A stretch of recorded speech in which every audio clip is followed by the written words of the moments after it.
An absolutely huge game for Drew Lock and the Broncos. We're going to break it all down here in a second. But first, I want to tell you about our friends over at Strava Craft Coffee. You can now subscribe to Strava Craft Coffee and save 20% off every time without even needing to put in your credit card info. You get some of that rich, tasty CBD-infused coffee that has really changed life for people. If you have chronic headaches, chronic aches, chronic pains, whatever it is, you got to try out the CBD-infused coffee to see if it can help with that. It'll give you that boost you need in the morning, or as the Nuggets guys like to say, it'll have you honking like a goose, but it'll also help you out in many other ways without giving you that coffee buzz that, sometimes gets a little uncomfortable. So check out Strava Craft Coffee. Get your 20% off by subscribing. You can have it delivered to your door every 2, 3, 4, 6, or 8 weeks. Or if you just want to try it out for the first time, then you can use the code DNVR20 to check it out. Check out Strava Craft Coffee today.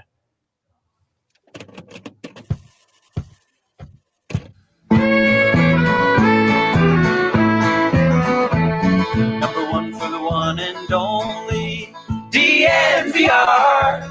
2 goes out to Zach, Mace, RK, and the bar. 3 for Mr. B in that old trophy case. Number 4 we're still waiting for. Well, bring on the chase. Out on the field, a mile high, Broncos win is our desire. Couple with a breakfast crew and a friend, bleed orange and blue till the bitter end. Come and join us at the DNVR. We are DNVR. Welcome in to the DNVR Broncos podcast, a winner's edition of the DNVR Broncos podcast. And there were several scenarios that were good for the Broncos today. There was one scenario that you couldn't have, and the Broncos avoided that one. They got one of the 2 best scenarios, which was and probably the best scenario.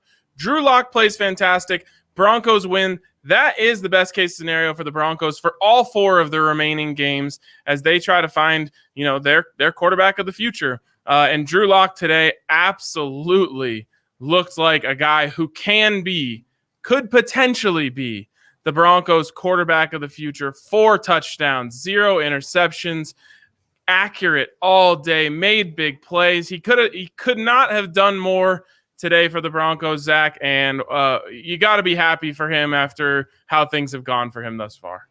Ryan, what a game for Drew Lock. Blew expectations out of the water today. Over 75% completion, 4 touchdowns. Not 1, not 2, not 3, 4 touchdowns, a near 150 passer rating. And man, maybe on top of that, the most important and impressive thing that Drew did today, no interceptions. Did not turn the ball over a single time. I mean, he didn't just check every box that we needed. He just blew up what the expectations were. A huge start for him for the final 4 games of this season. He put himself in great position to finish the season strong, which is exactly what he needs to do. Couldn't have been a better game from Drew.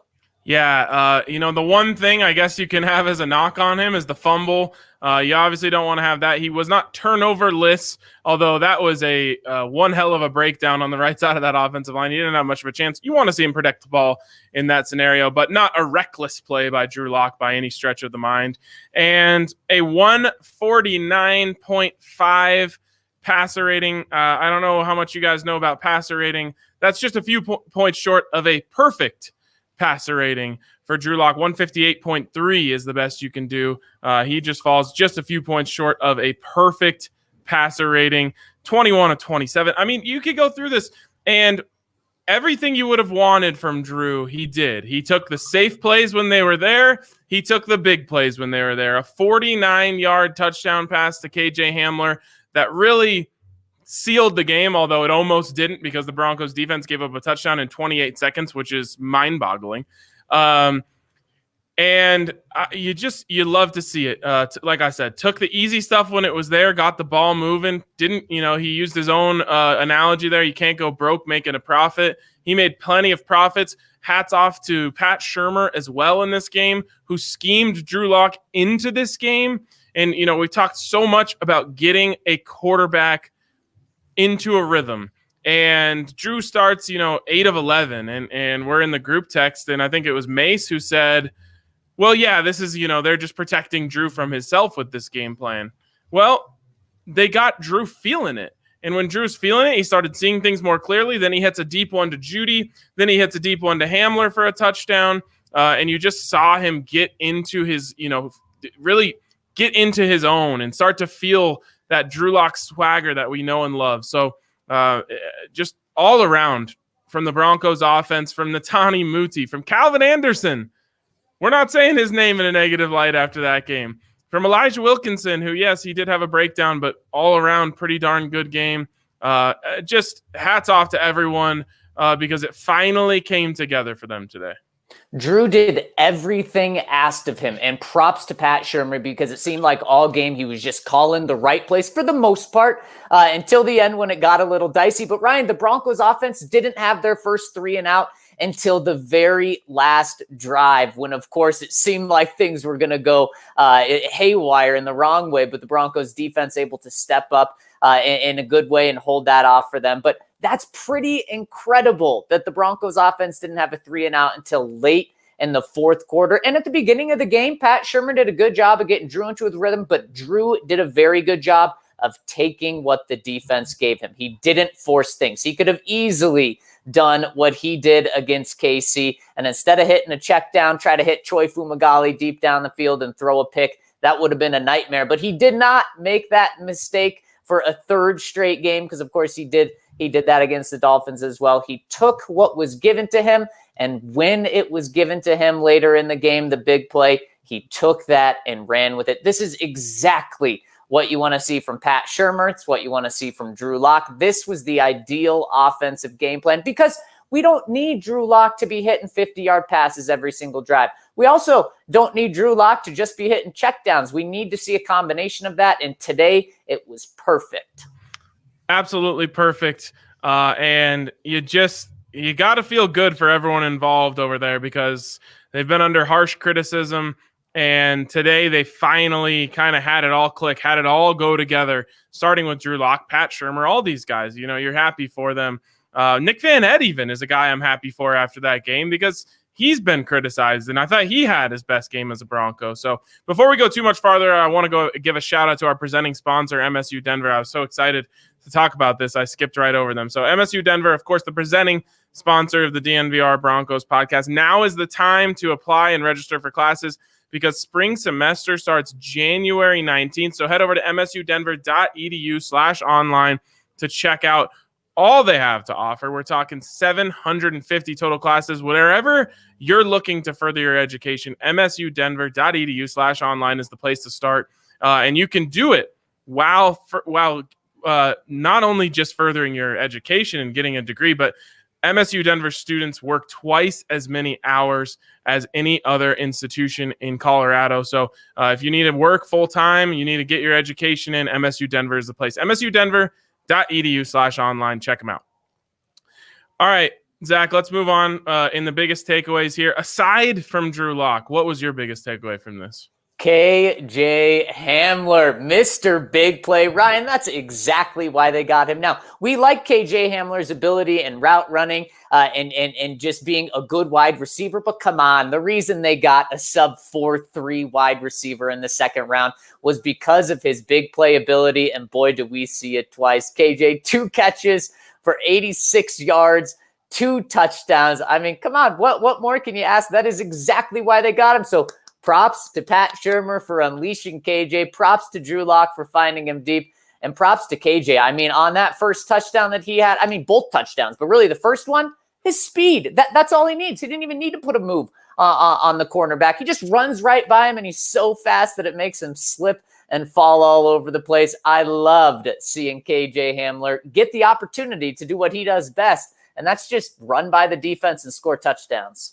Yeah, and it felt like there was a chemistry there between he and Drew Lock, and that's exciting too. Drew saw him. Honestly, even if the corner doesn't slip on that, I still think he's beat. I still think the throw's there, and that's a touchdown as well. And then, of course, on the second one, again, KJ gets himself wide open. Drew puts the ball right on him. That's exciting. And this is crazy that all of this happened, Zach, in a game where they're down 3 starting offensive linemen, a game where Noah Fant goes out right at the very beginning of the game. So you're talking about you're using TE 3 and 4.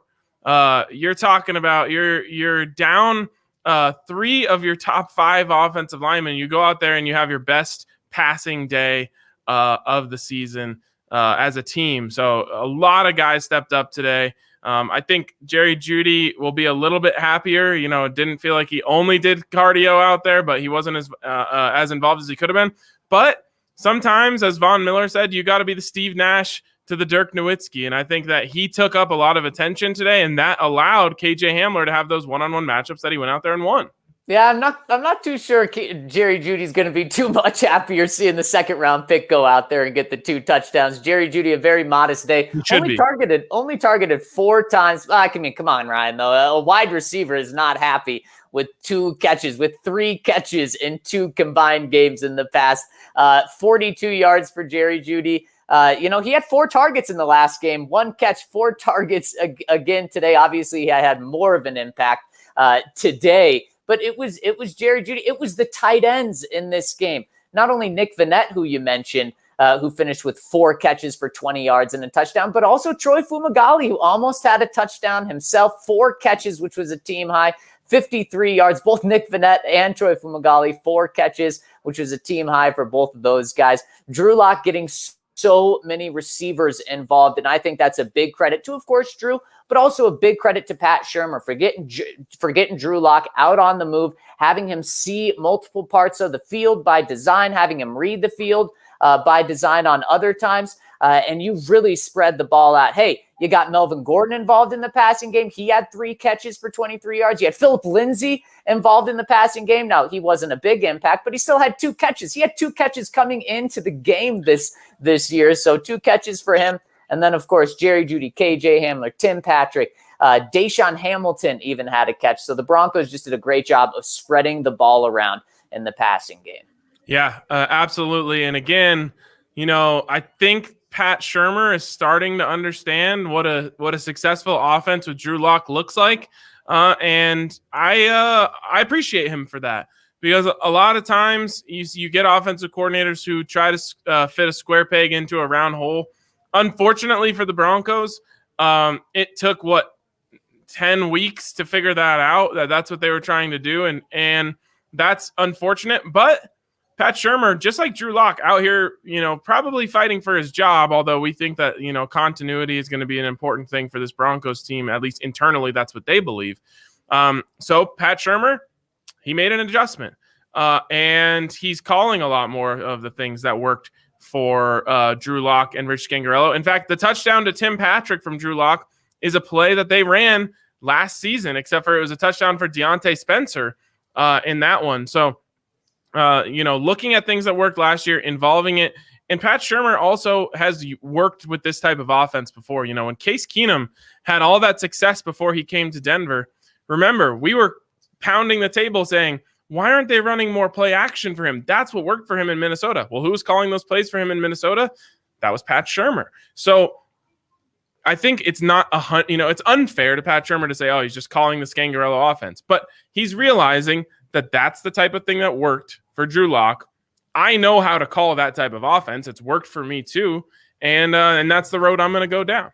Yeah, and Drew looked great because he wasn't forcing things on those bootlegs. You had tight ends in the flat, and that's why those tight ends ate today, is because they were just right there in the flat, gave Drew an easy check down. And you know what? Sometimes that's going to be very boring. Sometimes it's going to put up 7 points in the first half like it did today. But then when you keep doing that and you keep relying on that and you don't change from that, look what happens. You're able to put up 20 points in the second half. You're able to have multiple scoring drives in the second half. And that's exactly what Drew Lock and the Broncos offense did today. And the running game also complemented it very well. For the most part, Pat Shurmur was calling good plays and a good balance, because you can't be having Drew Lock come off play action if there's no threat of a running game. And today it was Melvin Gordon again who held that end down for the Broncos. Another big game for Melvin. He's clearly been the Broncos' best running back these past couple of games, which has really helped Drew. I mean, we've heard it all week from Drew Lock to Pat Shurmur to Vic Fangio saying that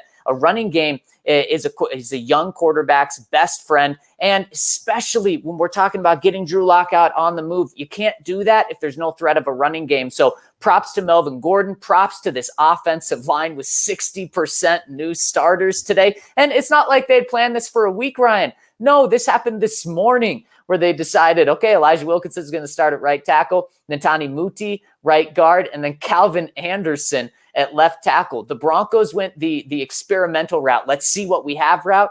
And you know what? It looked pretty darn good in what they have.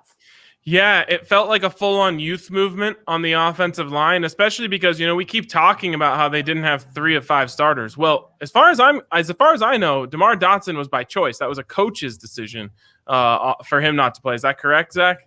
Yes, it is. So it was really only they lost 2 starters because in their mind, Elijah Wilkinson was the starter today. And like I said, I only remember 1 bad play from him. So hat goes off. And I'm sure there were some in the run game because they weren't that successful on the ground as they could have been. But hats off to all of those guys. And how about Netane Muti? Real quick, before we talk about that, I see a ton of you guys watching on YouTube. We'd love if you hit us with a thumbs up on YouTube, hit us with a subscribe. And if you're feeling extra generous, click that little bell next to the subscribe, and you'll get notifications anytime we go live. Ding, ding, ding, ding. Exactly. And ding, ding, ding, ding might be what you're saying about the Broncos pick of Netane Muti. 52 out there. Got to get him a better number, in my opinion. But that's a bridge we can cross at a later date. For his first NFL start, Zach, we talk about how you got to give offensive linemen time to develop. And if he gave up 2 sacks today, I'd still be saying that right now. And had 2 holdings too. I'd still be saying that right now.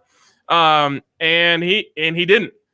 He went out there and played a really good game, had some nice pull blocks, held up in pass protection. He was on the side of the line that completely melted down on the Drew Lock sack strip fumble. I don't know whose fault that was, and we might never know. We'll probably have a better idea when we look at the all-22 tape. But either way, a really, really impressive start for this young kid. And we talked about this on the tailgate this morning. If he's a hit, it completely changes the future for the offensive line for the Broncos.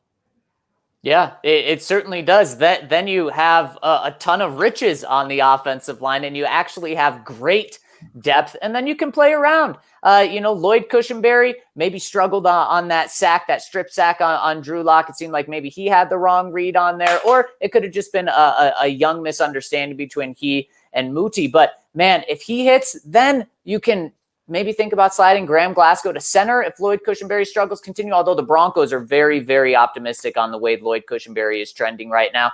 Then you could legitimately have 3 good pieces at starting, and then you have another quality guy at depth in the interior of the offensive line. Absolutely huge. I mean, you got a 1st or 2nd round talent in Netane Muti. You got him late in the draft because of injury concerns. The Broncos did not rush him. They did not force him this season. And man, right now, after 1 game for Muti, it looks like it was a really, really good pick. And so, Ryan, I mean, this may be a little early for this, but what do? Do you take Netane Muti off the field the rest of the season if Graham Glasgow is healthy? I mean, what do you do? This is the great question. And honestly, the Broncos got to this point in the season where they had to evaluate what they had. And that stinks, man. It stinks to be there, to be out of the playoff push realistically, but to be here. But look what they're finding out. They're actually finding out good things about their depth right now. Yeah, and you love to see that happen. I don't know what a great problem to have. Now, unfortunately, it's not as good of a great problem to have as it could be because Graham Glasgow hasn't played that great. And that's the answer to that question for me, is Netane Muti plays because he's younger than Graham Glasgow and he played better than Graham Glasgow has played. So if it's just a question of does he play or not, talking about Glasgow, the answer is no. Now, what I think is you can start to try some experiments. And I have been anti this since the day that Dalton Reisner arrived at Denver Broncos headquarters Don't jerk him around. Unfortunately, in this scheme, Dalton Risner has not looked as good at left guard as he did in Rich Gangarello's scheme. And with the rest of this season being a bit of a tester period, I am open. I'm not saying they should do it, but if they wanted to do it, I wouldn't mind seeing what Dalton Risner looked like at right tackle. Now, again, is it fair to him? I don't know. But we're talking about an all-conference player at right tackle. All Big 12 right tackle, Dalton Risner. It might be worth rolling the dice because that's your other big hole on the offensive line. That's the biggest problem you've had in the last 5 years on the offensive line is right tackle. As much as Garrett Bowles' holds have frustrated everyone, the play consistently across him on the other side has been worse. So I don't know. Do you try out Dalton Risner at right tackle, Netani Muti right guard, Lloyd Cushenberry center, Graham Glasgow left guard, and then Garrett Bowles left tackle? What do you think? I mean, right now you just put Elijah Wilkinson out there at right tackle. You put a guy, Netani Muti, starting his first career game at right guard, and you're trying Calvin Anderson at left tackle. Ryan, you're trying everything is what I mean right now. So absolutely you do that. And you know what? Maybe you also change center around. Now, I don't think the Broncos will mess with center just because they like the way Lloyd Cushenberry is progressing. But these are things that you now should do. Because you have a big question at right tackle next year. You're going to be paying Juwan James big-time money regardless on if he's on the team or not. So you're not going to go first-round right tackle next year, but you kind of need to know what the future is. What if it could be Dalton Risner and Netani Muti is your left guard? Holy cow, that just solves your offensive line for a long time. And that would be huge for the Broncos. So yeah, I mean, you do keep trying to experiment with things. I like that the Broncos weren't afraid to do that because you know what? They could have gone with the very, very veteran DeMar Dotson at left tackle. They could have gone with him at right tackle today. They could have gone with Austin Schlottman at right guard like it was looking. You know what? No one really would have been blaming the Broncos for doing that. They would have said, they're trying to get a fair evaluation of Drew Lock, give him the best chance to succeed. And they know what they have in these guys, but they said, no, I love how the Broncos are looking toward the future now. Because that's what this is about, Ryan. It's about, throwing these guys out there. Is the future bright for this team? Or is it, you're going to lose and get a top pick? Well, today it certainly looked bright. Zach, what is it with Drew Lock and patchwork offensive lines that just seems to work? Say that again, Ryan. I lost you. I said, what is it with Drew Lock and patchwork offensive lines that just seems to work? Man, you know what? Today, he was great on the move, and Pat Shurmur allowing him to get on the move. But then also Drew Lock, when there was pressure in his face at times, he was able to move around successfully, whether he was running and sliding awkwardly like he's used to, need to work on that, or whether he was running and throwing on the move well. He's very good at that. So patchwork offensive line he can work with. Pretty impressive. And you're right. Drew getting out of the pocket today and making plays out there was another one of those things that you just wanted to see from him, and you haven't seen it. He did it all today, and that is why he is our Draftkings king of the game. 21 of 27, 280 yards, 4 touchdowns, 0 interceptions, 149.5 passer rating. He checked off all the boxes, Zach, today on the tailgate. My quote-unquote hot take of the day was that Drew Lock was going to outperform expectations today, and that was voted by the listeners as the single hottest take on the panel. And so Drew Lock went out and proved it actually wasn't a hot take at all. He outperformed my expectations for him today, and I had high expectations. Just a absolutely fantastic performance from Drew Lock, and one to build on for these last 4 games. Yeah, there's no doubt about it. I mean, just a fantastic start. Ryan, we talked about expectations coming into this game, and we talked about how 7 touchdowns to 2 interceptions to finish the season would be good, and plus 60% completion. Well, what did he do today? He had over 75% completion, 4 touchdowns, no picks. So if he stays the path, Ryan, we're talking about all he has to do the next 3 games is 3 touchdowns, 2 interceptions. Now, of course, our expectations are probably going up right now for Drew. in the remaining 4 games, because the best thing for the Broncos is to not have to bring in a hedge. And we said 7 touchdowns, 2 interceptions. You're probably still bringing in a hedge, bringing in some more veteran, maybe a Sam Darnold type, someone for him to compete with. Ryan, if he goes out 4 touchdowns, no picks these final 3 games, you're rolling into 2021 thinking, okay, we don't really need a hedge. Let's instead get just a good backup in here, not someone to compete with them. So this is a fantastic start. Really not a start that anyone expected him to have in this final quarter of the season. And man, something about Week 14. Week 14 was when he went to Houston, so another road game last year, and lit it up. 3 touchdowns, 1 interceptions, 300 yards last year. Well, he tops that performance this year, not in the yards category and also not in the points category, but more touchdowns and fewer picks. And how about this? Chris Medina comments this, and he says that Benjamin Albright just tweeted this stat out.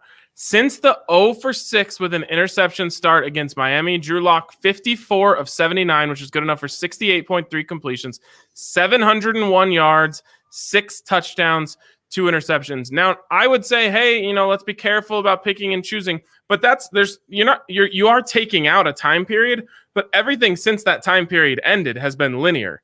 It's not like you're saying, okay, if you take out the 0 for 6 and then you take out the start in the next game. So, but just add in the 6 incompletions and 1 interception. You're talking about 54 of 85 for 701 yards, 6 touchdowns, and 3 interceptions.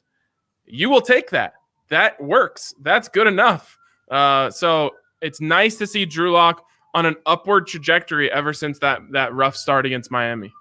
Yeah, it certainly is. And, Ryan, we said we need to see progress from here on out from Drew Lock. This was we had baby steps the past couple of games. This was obviously a massive, massive step for Drew Lock, and this just helps him. It gives him a little leeway, Ryan. We said he can't have an interception every single game down the stretch. Well, here's one game. Can he do it again? Because our realistic expectations were, okay, can he have 2 games with 1 interception, 2 games with no interceptions? That would be a huge positive step moving forward from what he's been at, having an interception every single game this year outside of today and outside of week 1. A huge start for him, and it gives him some leeway going into these final 3 games. So like we said, he's the DraftKings king of the game, and we want to give a shout out to DraftKings, where you can go and get a sign-up bonus up to $1,000 when you use the code DNVR. And not to mention that, you can get in on all of their incredible deals. Heck, today, all you had to do was pick a Broncos quarterback to complete a pass, and you would have won $25 for betting $25. Sometimes they just like to give out a little bit of love.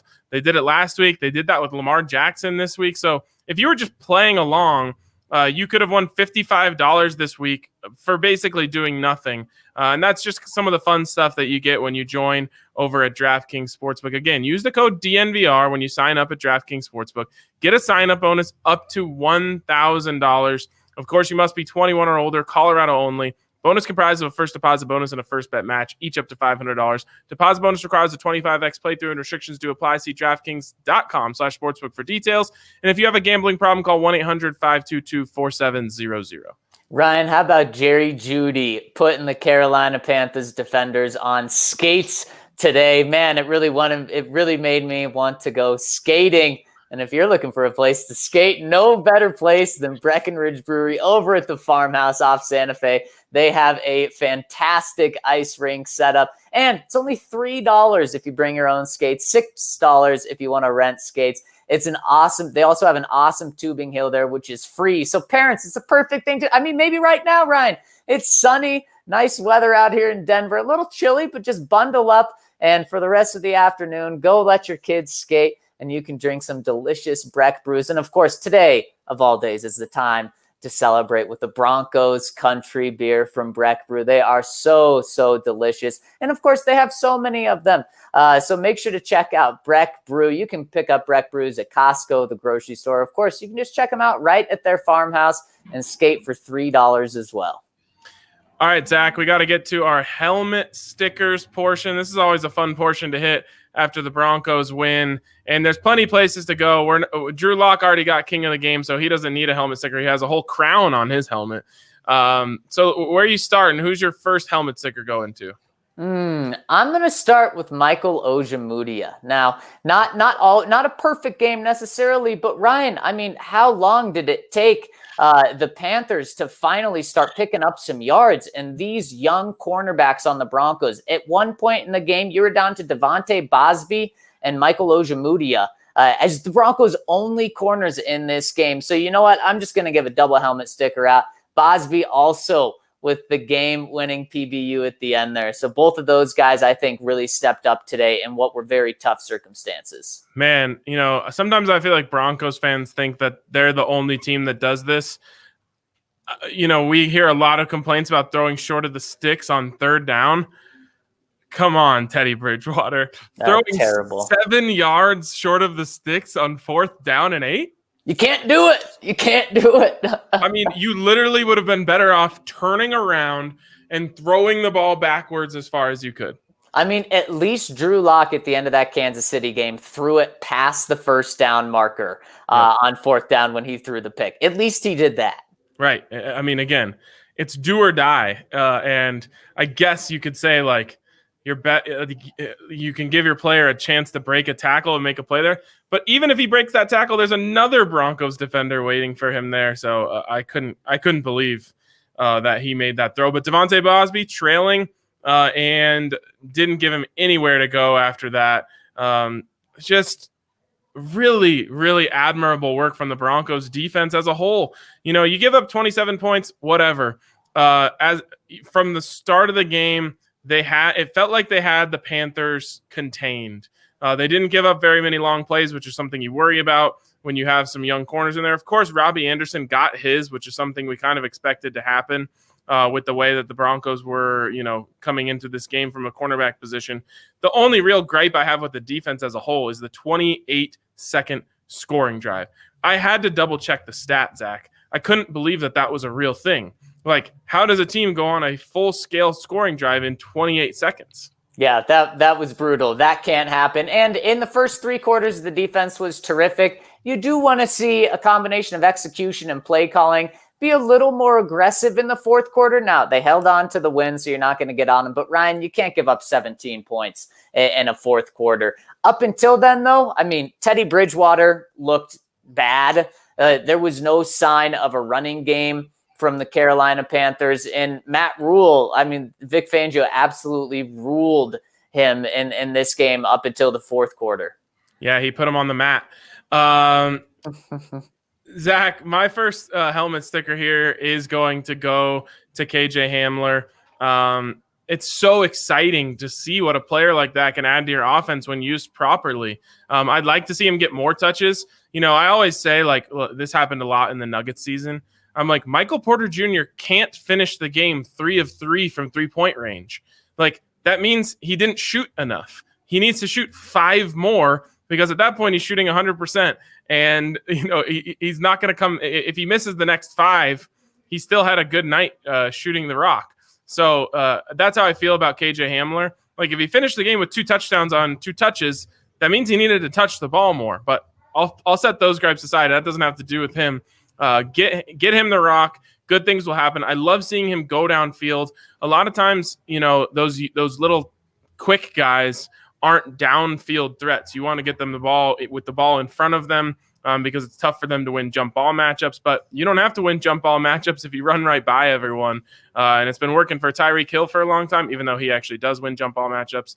And that's what you drafted KJ Hamler to be. So really excited for him. Excited for this offense to start seeing him make more plays like that.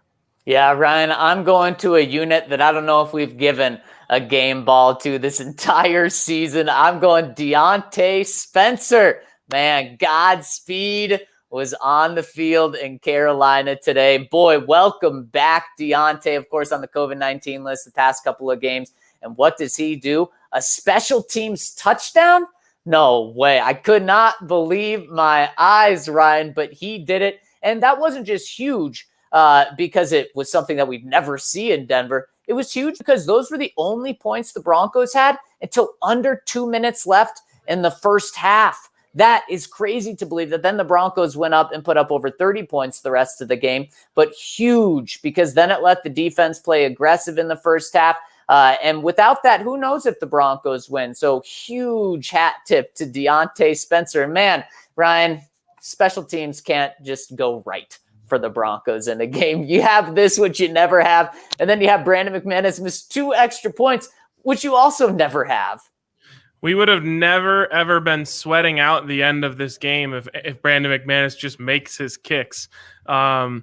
He took 2 points off the board by missing 2 extra points. But then you took another point off the board later because you chased the 2 points that he took off the board. So in the end, 3 points taken off the board based on missed extra points by Brandon McManus, really, or at least he's the root of that issue.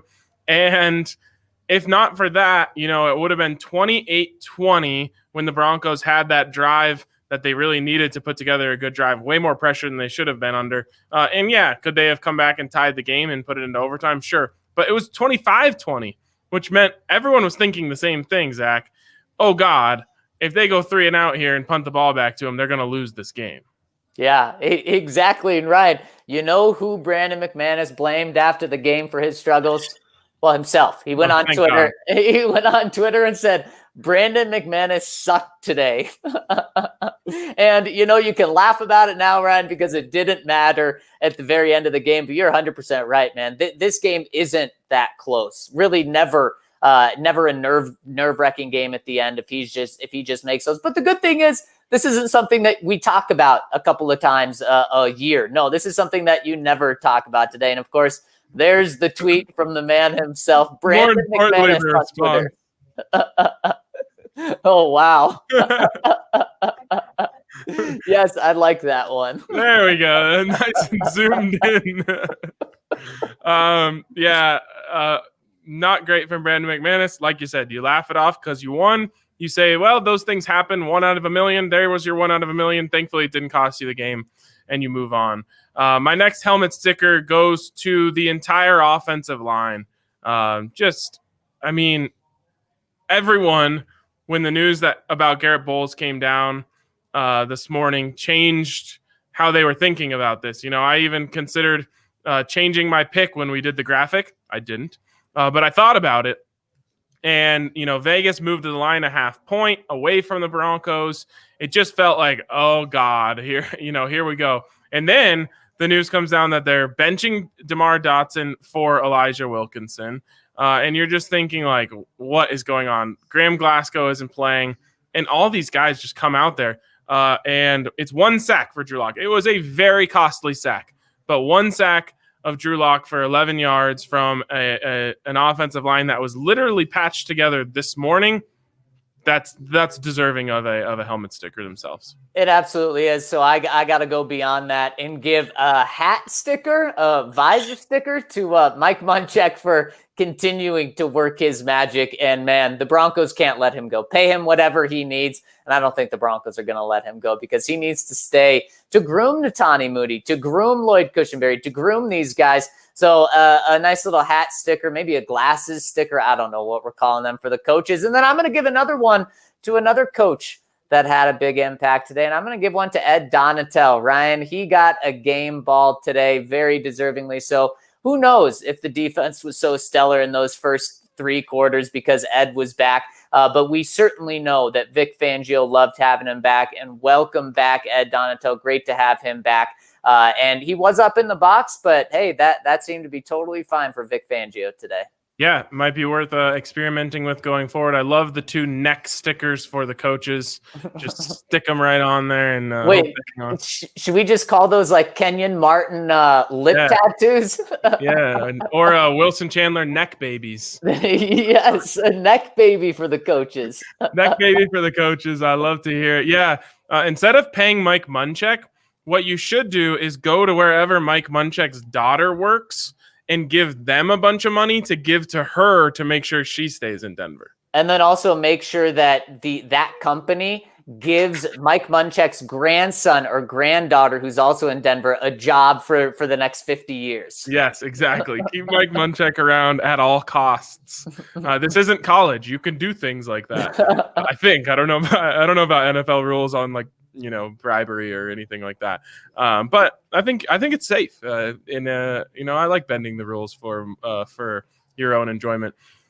Okay, my last helmet sticker here, man. A lot of different places you could go with this one, but I got to give it to a guy who has not been loved, not been given a lot of credit at all this year, and deserves some today, and that's Nick Van Ette.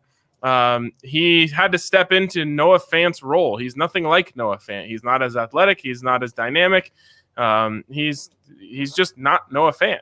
And he went into Noah Fant's role and played a really nice game. Got himself open in the end zone.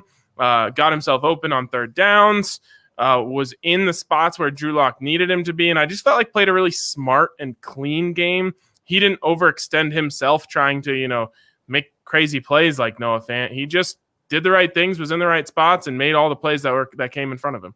Yes, he absolutely did. And Ryan, for my final helmet sticker, I'm going to go with the guy, and kind of like you prefaced with Nick Manette, has not got a lot of love this year, and that's Melvin Gordon. Again, he's having a really strong end to his season. I mean, with the court date tomorrow, this may have been the last game that he plays, with a 3-game suspension looming for him. Potentially that could take effect before the Broncos' next game. We'll see on that. But, man, he finished the season really strong if this was his last game. He combined for 90 yards from scrimmage today, 23 yards coming out of the backfield. Love getting him the ball on easy passes from Drew Lock for both of those guys, because Melvin's good in space. And then on the ground, again, the best running back the Broncos had on the ground, averaged over 5 yards per carry today, and really seemed like he was getting the yards when you needed to. And Ryan, at the end of the game, you had people saying, get the ball to Melvin Gordon, not Phillip Lindsay, when the Broncos were trying to run the clock out on that very last drive, backed up. He saved maybe a potential devastating play when Drew Lock, did Drew Lock just throw it off the back of Koenigsberg's head, or was it tipped first? Yeah, I mean, that was a big play right there, one that's probably not going to be talked enough about. But Melvin Gordon, he said from the beginning of the season up till the middle of the season that he heats up right around the middle of the season, which I just always thought was interesting. Well, he stuck to his word. I mean, he heated up right around mid-season and has taken off since. So can the Broncos just pay him $4 million this year then?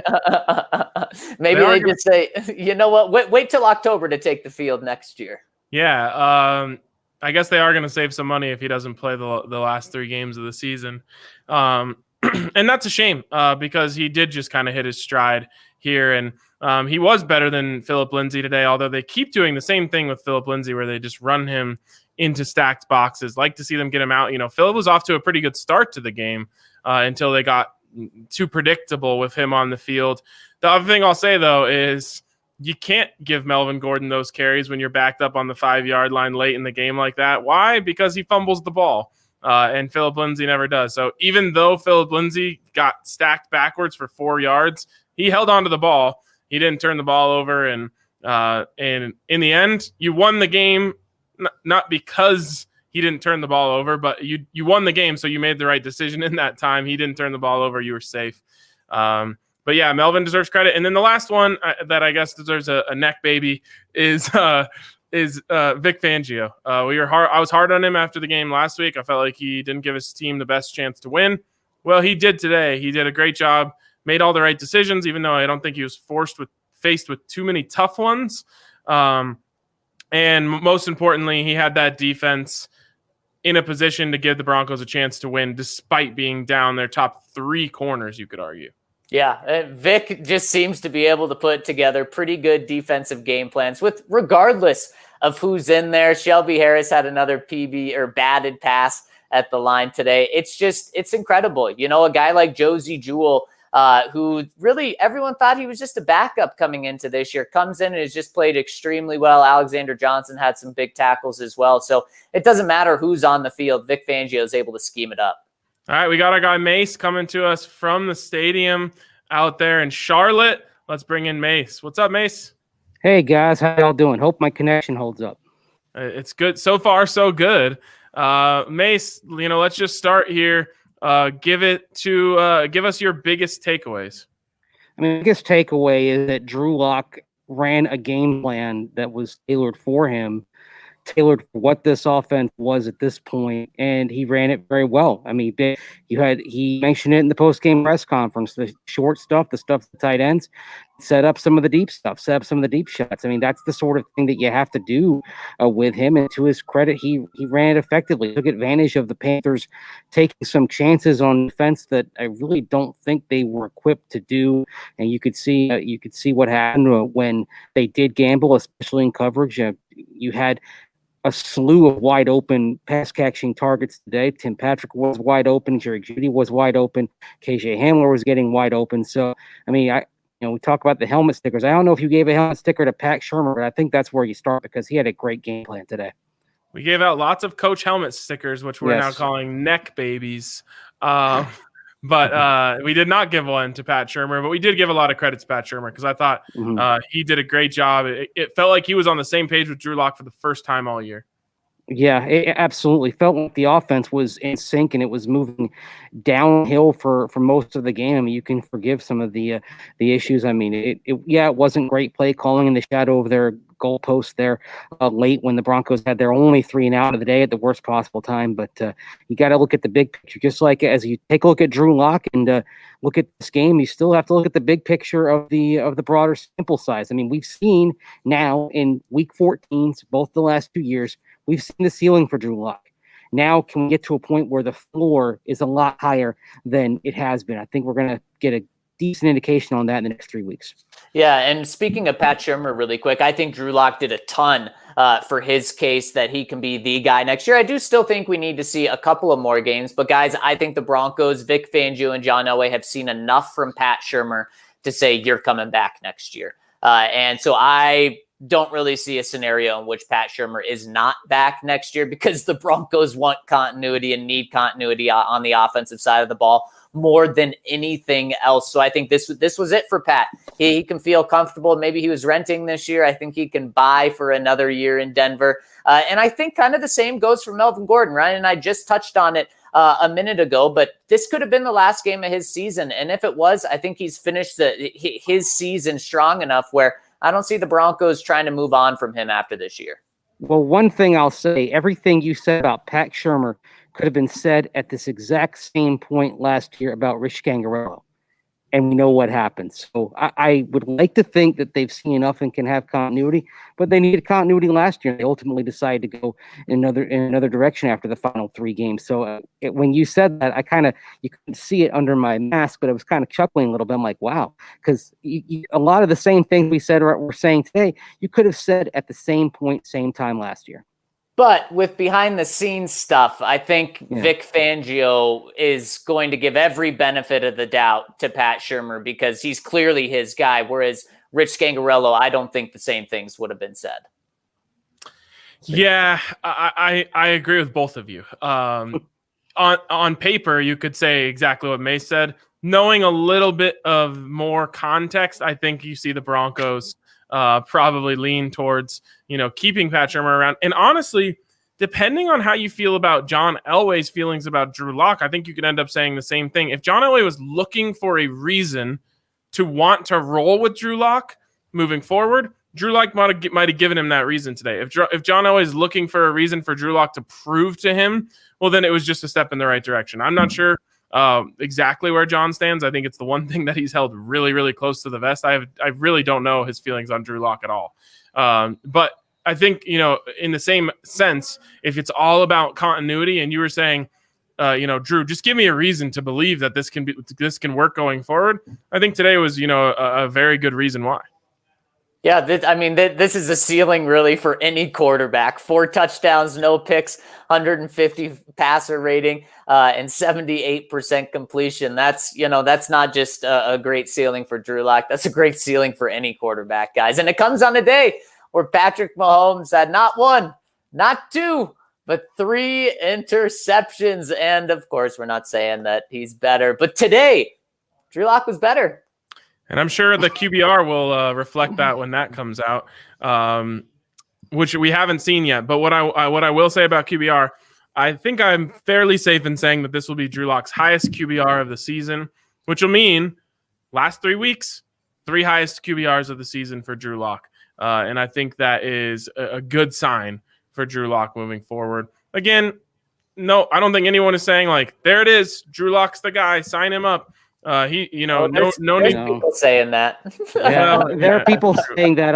I'm not there, and I've seen too much. No one should be.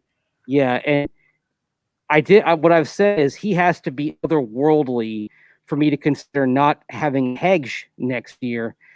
So this was an otherworldly game. If he stacks 3 more games like this, then I'm comfortable not even having a hedge. But at this point, I still want to see that backup be somebody that if Drew can't take the next steps, is somebody that can step in and guide his team. Because the rest of the roster, if healthy next year, that's a playoff team.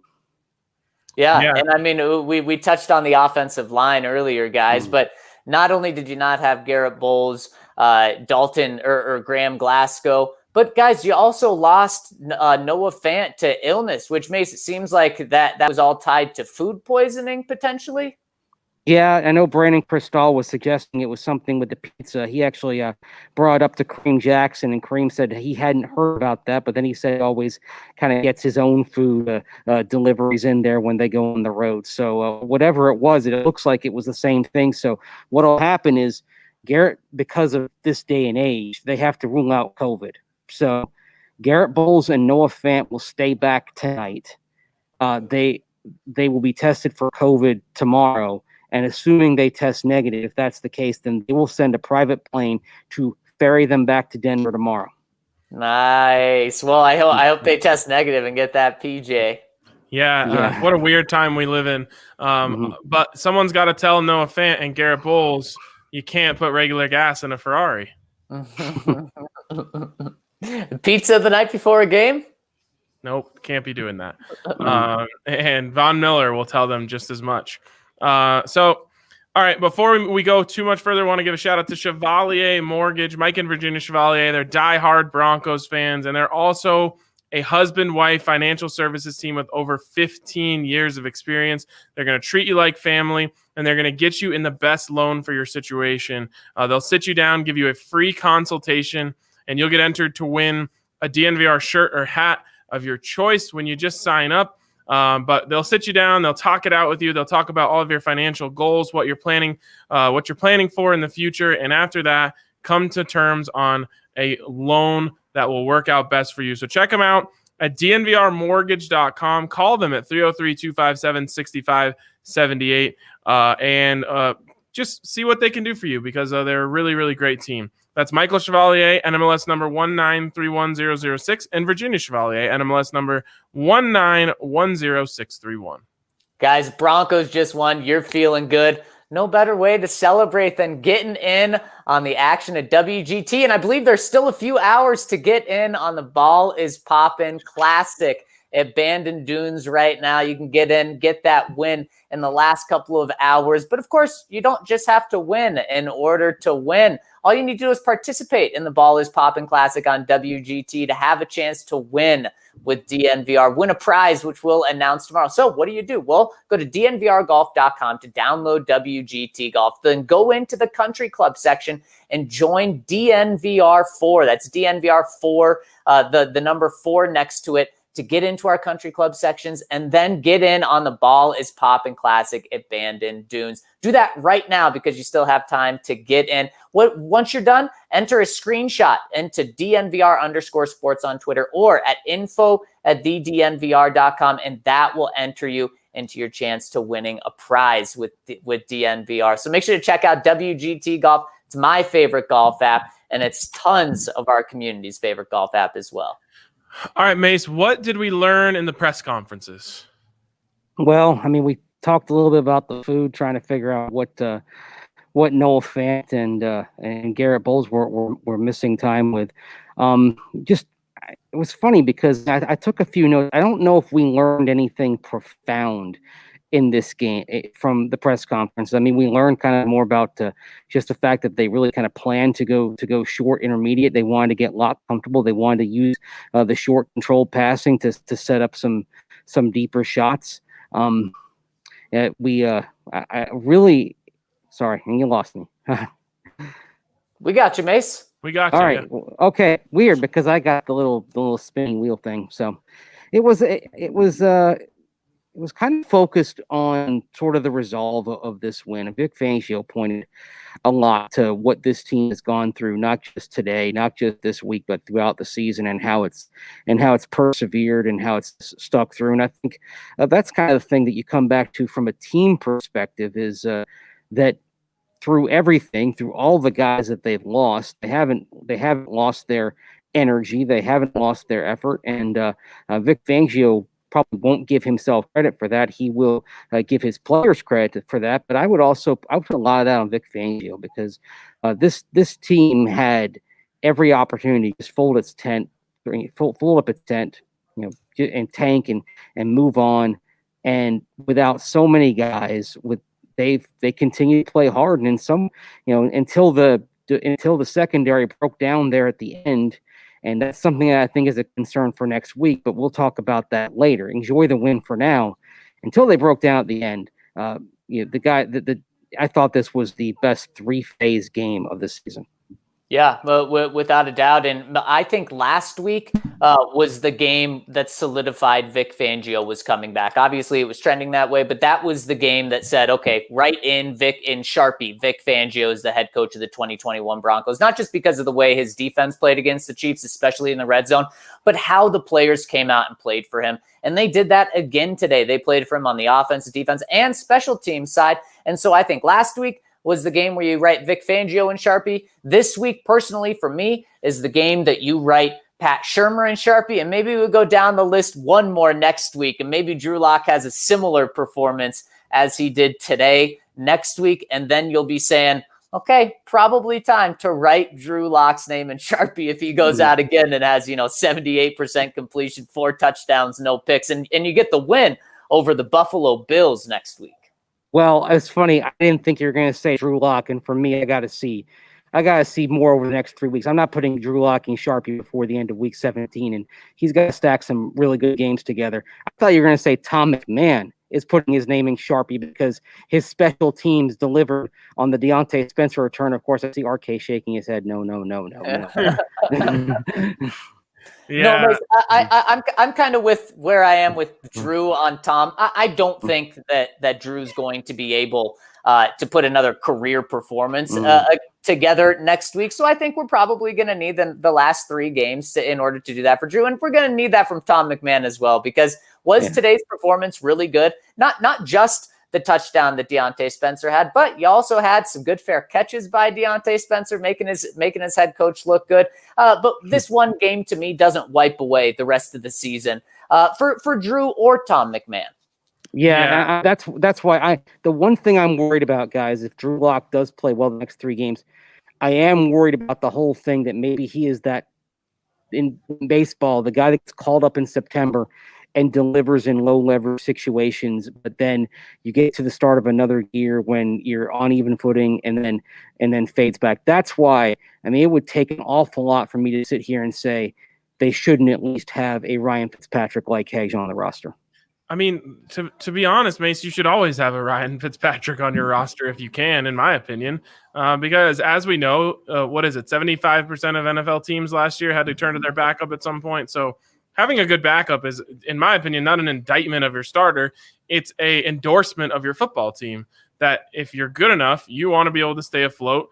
And if you don't have your starting quarterback, now that could be Drew Lock faltering and needing to be replaced. It could be Drew Lock getting banged up, as he has had happen to him a couple times this year. But, I don't think I'm not hoping that Drew Lock plays so well that the Broncos don't want to make their quarterback room better in the offseason, because good teams have good quarterback rooms.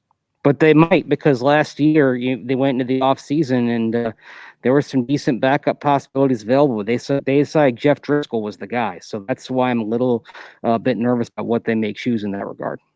Hey, Jeff Driscoll active. Oh, no, he's still on the COVID. Never mind. Pardon me. Tough for Jeff Driscoll. Any other things from any quotes, any interesting things that we needed to touch on? Not really. No, not off the top of my head. I haven't had a chance to review them though. So, anything spicy from Drew? Was it the team against the world? After that, the offense against the world, or was it a different approach? Because when they beat the Chargers, that was his approach. Drew was kind of he took a while to get warmed up. He was when he got the first question from Ryan O'Halloran of the Denver Post. He was kind of a little bit sedate, I would say, not sedated, but sedate. He was reserved compared to what we're used to seeing from Drew Lock after some big wins. Interesting. Was it like a Philip Lindsay type of like, the media never believes in us, so like, why am I going to be in a great mood when I talk to him type of thing? No, I don't think so. I think it was. I think maybe it was. He kind of took stock of things he said and how he's been perceived, and maybe didn't want to kind of be as high after the wins. Maybe he's opting for a more even keeled approach, which would be a healthy thing and a sign of maturation. I was gonna say, are you telling me that young players can mature? That's something, huh? That is unbelievable. I had no clue. Zach, any hot takes you want to rip off before we get out of here? Man, it's like you're teeing me up for something right now. Like the Ball is Poppin' Classic on WGT. Hey. You know what? This offense just continues to show signs of what it could be. And I mean, you think about what it could be with Courtland Sutton. When Jerry Jeudy gets hot and KJ Hamler, guys, I mean, the hot take right now is that KJ Hamler was the best receiver the Broncos drafted. Oh, there it is. That's spicy. Hopefully that there's a debate for that for a long time, because it means that KJ Hamler was one hell of a hit, hopefully, and that Jerry Jeudy also hit. Jerry Jeudy took away a lot of attention from KJ Hamler today, which allowed him to go off. I hope that Jerry is happy for his teammate and can take that momentum into the next week, where hopefully KJ takes some of the attention away as a threat and opens up some things for Jerry. I mean, really quick, guys, I have to give credit to Jerry Jeudy for running down that sack fumble. He was the one that saved that initially. And so, I mean, that was great hustle. And I got to say, right after that happened, I was thinking, man, Jerry's getting his conditioning. Yeah. I thought the exact same thing. It also reminded me of a play that Courtland Sutton had. I think it was his rookie year in New York, where he ran down,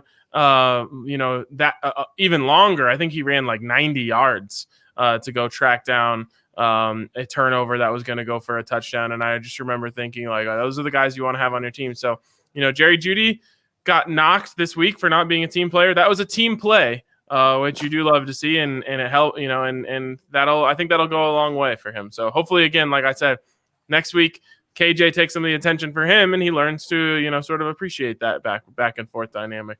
But I think for now, that's going to wrap it up for us on the DNVR Broncos postgame show presented by Breckenridge Brewery. And we also want to give a shout out to Green Mountain Dental Group, the best damn family-owned dentist group in the metro area. They are DNVR supporters. They are diehard Colorado sports fans, and they're going to treat you like family when you go down there. So no better place to go when you need some dental work done than Green Mountain Dental Group, just outside of Denver and Lakewood. Check them out. And again, hit us with a thumbs up if you enjoyed the show. We appreciate all of those. We appreciate if you subscribe to us on YouTube. And hopefully this was the beginning of something good for Drew Lock and this Broncos offense. We'll be talking all about it again tomorrow morning. So follow us with the DNVR Broncos podcast. Thank you all for tuning in.